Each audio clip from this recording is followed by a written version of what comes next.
ಖುಷಿ. ಯಾಕಂದ್ರೆ ನಮ್ಮದೇ ಒಂದು ಕುಂದಾಪುರದಲ್ಲಿ ನಮ್ಮದೇ ಒಂದು ವಿಶಿಷ್ಟವಾದಂಥ ಸಂಸ್ಕೃತಿ ಇತ್ತು, ನಮ್ಮದೇ ಒಂದು ಭಾಷೆ ಇತ್ತು, ನಮ್ಮದೇ ಆದ ಆಹಾರ ಇತ್ತು, ಸೊ ಆಹಾರ ಪದ್ಧತಿ ಇತ್ತು, ಸೊ ನಮ್ಮದೇ ದೇವರುಗಳ ವಿಶಿಷ್ಟತೆ ಇತ್ತು, ನಮ್ದು ಆರಾಧನಾ ಕ್ರಮ ನಮ್ಮದೇ ವಿಶಿಷ್ಟತೆ ಇತ್ತು.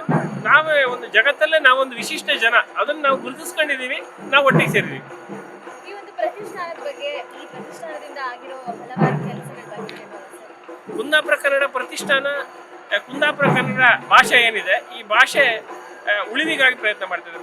ಬಹುಶಃ ಒಂದು 4-5 ವರ್ಷದ ಹಿಂದಿನವರೆಗೆ ಈ ಕುಂದಾಪುರ ಕನ್ನಡ ಭಾಷೆ ಹೇಳಿ ಒಂದು ಇತ್ತನಲ್ಲಿ ಯಾರಿಗೂ ಗೊತ್ತಿರಲಿಲ್ಲ. ಜನ ಏನು ತಿಳ್ಕೊಂಡ್ರೆ ಇದು ಉಡುಪಿ, ಮಂಗಳೂರು ಉಡುಪಿ ಅಂದರೆ ಬರೀ ತುಳು ಭಾಷೆ ಅಂತ ತಿಳ್ಕೊಂಡಿದ್ರು. ಅದು ನಮ್ಮ ಕುಂದಾಪುರದವ್ರದ್ದು ನಮ್ಮದೇ ಒಂದು ಅನನ್ಯವಾದ ಭಾಷೆ ಇತ್ತು.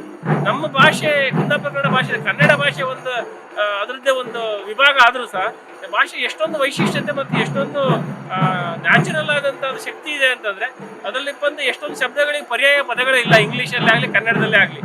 ಆ ಪದಗಳನ್ನು, ಆ ಭಾವನೆ, ಮನುಷ್ಯನ ಭಾವನೆಯನ್ನು ವ್ಯಕ್ತಪಡಿಸುವಂಥದ್ದನ್ನು ಅತ್ಯಂತ ಸ್ವಾರಸ್ಯವಾಗಿ ವ್ಯಕ್ತಪಡಿಸುವಂಥ ಒಂದು ಸಾಮರ್ಥ್ಯ ನಮ್ಮ ಕುಂದಾಪುರ ಕನ್ನಡ ಭಾಷೆಗಿದೆ. ನಾನು ಅದೇ ಇವತ್ತು ಬಯಲು ಆಟದ ಉದ್ಘಾಟಕರಲ್ಲಿ ಒಬ್ಬ ಬಂದು ಭಾಗವಹಿಸಿದ್ದೆ ನಾನು ಬೆಳಿಗ್ಗೆ ಇವತ್ತು.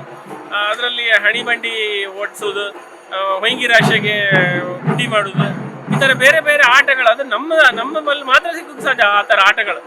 ಆ ಆಟಗಳನ್ನು ನಮ್ಮ ಚಂದ್ರಶೇಖರ್ ಅವರ ಸಂಚಾಲಕರ ನೇತೃತ್ವದ ತಂಡ ಇಲ್ಲಿ ಪ್ಯಾಲೇಸ್ ಗ್ರೌಂಡಲ್ಲಿ ಅದನ್ನು ರಿಪ್ರೊಡ್ಯೂಸ್ ಮಾಡಿದ್ದು.